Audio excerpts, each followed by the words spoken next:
बोला कि शायद मुस्लिम नहीं है, उसने उसको गोली मार दी। मेरे पति को बचा लो। क्या तुम हिंदू हो? बस इतना ही पूछा गया था और अगले ही पल गोलियों की आवाज ने पहाड़ों की खामोशी को चीर डाला। उसने न बहस की, न लड़ाई की, न कोई जुर्म किया। उसका गुनाह बस इतना था कि वो हिंदू था। जम्मू कश्मीर की वादियों में जो कभी जन्नत कहलाती थी, अब हिंदुओं के लिए कब्रिस्तान बन चुकी है। जहां गंगा जमनी तहजीब की मिसालें दी जाती हैं, आज वहां मजहब पूछकर कत्ल किए जा रहे हैं। न राज्य देखा गया, न भाषा, न जाति, सिर्फ धर्म देखा गया और मौत का फरमान सुना दिया गया। आज ये सवाल हर भारतीय से है कि अगर मजहब पूछकर गोली मारी जा रही है तो क्या हम अब भी चुप रहेंगे? क्या हिंदू होना अब इस देश में मौत की वजह बन चुका है?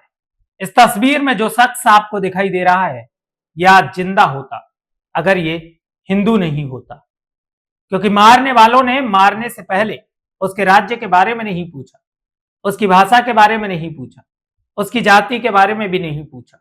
पूछा तो बस सिर्फ एक सवाल, क्या वो हिंदू है या मुसलमान? और जब उस व्यक्ति ने जवाब दिया तो धड़ाधड़ गोलियों ने उसके सीने को छलनी कर दिया। उसको कोई दया नहीं आई, कोई रहम नहीं आया। सिर्फ उस व्यक्ति से एक सवाल किया गया, क्या वो हिंदू है या मुसलमान? और जब उस व्यक्ति ने जवाब दिया तो मौत का फैसला हो गया। जम्मू कश्मीर के पहलगांव में मंगलवार को दोपहर करीब 3 बजे जो कुछ भी हुआ, उसने इंसानियत को झकझोर दिया, इंसानियत को तार तार कर दिया, मानवता को शर्मसार कर दिया, भारत की एकता को लेकर सवाल खड़ा कर दिया, गंगा जमनी तहजीब पर एक बड़ा क्वेश्चन मार्क खड़ा कर दिया।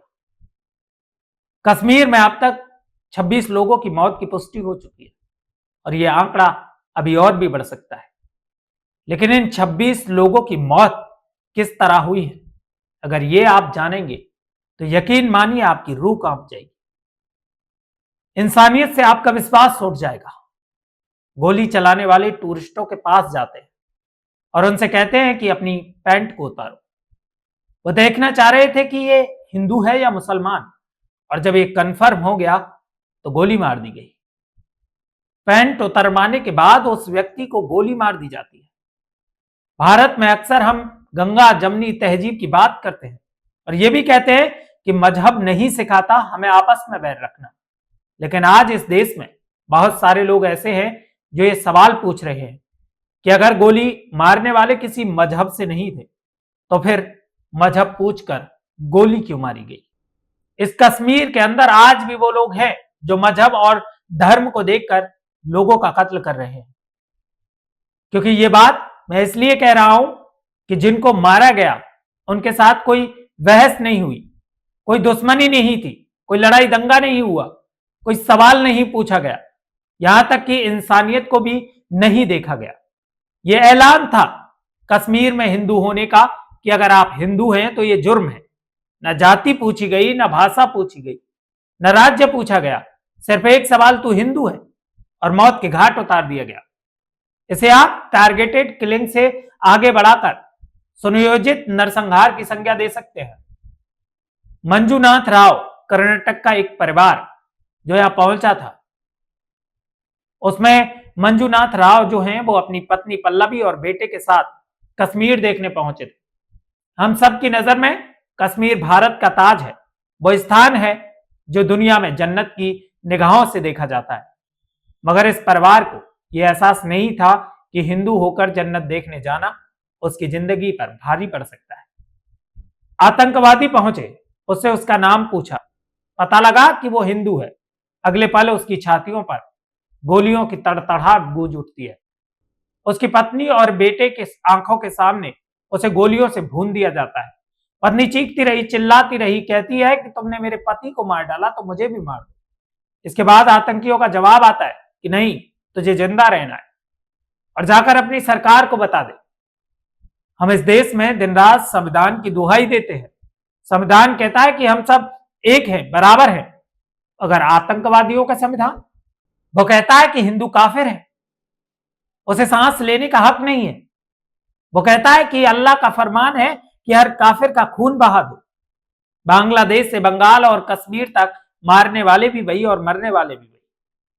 ऐसा नहीं है कि इस आतंकवादी घटना के जरिए हम देश के हर मुसलमान को निशाना बना रहे हैं, लेकिन आज अगर इस घटना का कोई विरोध नहीं करेगा, चुप रहेगा, तो सवाल उस पर जरूर उठेगा, क्योंकि आज ये हत्या मजहब की वजह से हुई है।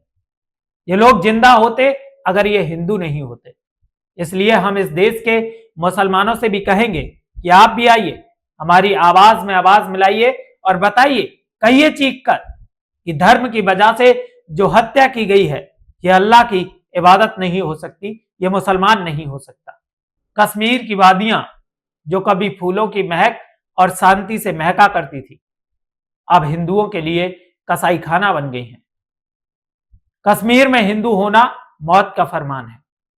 एक नया जोड़ा शादी की खुशी कश्मीर को जन्नत मान कर आया था, लेकिन उसे क्या पता था कि इसी जन्नत में उसके नाम की कब्र खोद दी जाएगी। और यह पहली बार नहीं है। द कश्मीर फाइल्स ने जब कश्मीरी पंडितों के घाव को कुरेदा था, तो उस फिल्म को इस्लामोफोबिक कहकर खारिज कर दिया गया। कुछ तारीखों के हेर फेर को लेकर पूरी घटना को इनकार कर दिया गया था, लेकिन कश्मीर में आतंक का मजहबी खूनी इतिहास जानना बहुत जरूरी है, और आज वो इतिहास हम आपको बताएंगे। 1989 में टप्पू की हत्या, 1990 रालेफ गालेफ और जालिफ का नारा, और फिर 2025 की ताजा लाशों की तस्वीर। ऐसा लगता है कि कश्मीर में हिंदुओं के खून को बहाना रिवाज बन गया है। लश्कर से लेकर डीआरएफ, हिजबुल, सबने सिर्फ और सिर्फ एक मजहब का खून पिया है। 1989 से ही कश्मीर हिंदुओं के लिए कब्रिस्तान बन गया है। 1990 में सैकड़ों हिंदू मारे गए। लाखों हिंदू पंडित ऐसे थे जो अपनी जड़ें छोड़कर वहां से चले गए। नदी मार्ग में भी 24 पंडितों का नरसंहार हुआ था। बीके गज्जू, चावल के डिब्बे में हत्या हुई, और ये सारी कहानियां हम सबके सामने आई, लेकिन सेकुलर नौटंकी में उलझकर हमने इसे खारिज कर दिया। लेकिन क्या बदला? आज भी नाम पूछकर ठोका जा रहा है। 2022 में 150 पंडित कर्मचारी डरकर भाग गए थे। 2023 में संजय शर्मा मारे गए, और अब पहलगांव में पर्यटकों को मारा गया। अब नहीं तो फिर कब कहेंगे कि यह नरसंहार नहीं है, यह हिंदुओं का सुयोजित जनसंहार है। फरवरी 2019 के पुलवामा हमले में 47 जवान शहीद हुए थे, और उसके बाद यह अब तक की सबसे बड़ी घटना है। आतंकवादियों ने एक बार फिर हिंदुओं को निशाना बनाया है, और यह संयोग नहीं बल्कि सुनियोजित साजिश है। दरअसल हिंदुओं का खून बहाना आतंकवादियों का शौक बन चुका है। ना कोई राज्य पूछा, ना कोई जाति, ना कोई भाषा, बस एक सवाल, क्या तुम हिंदू हो? जवाब आया और गोली मार दो। जिसने जवाब नहीं दिया उसकी पैंट उतार कर चेक कर लो।